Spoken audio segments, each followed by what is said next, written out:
Hello friends, welcome to my YouTube channel. So today in this video I am going to show you how to set the charging limit in this device.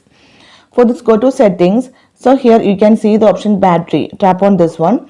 Then here you can see the option charging, tap on this one. So here you can set the charging limit. Up to 80% to 100% you can set the charging limit. So here you can see, so here I am going to change the charging limit to 85%. Okay, so if you select the option 100%,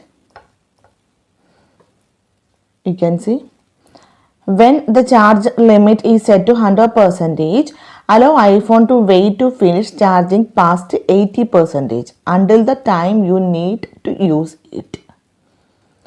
So better you need to change the charging limit to up to 95%. So simply in this way you can set the charging limit in this device. So hope you guys enjoy this video. Thank you for watching. Thank you. Bye bye.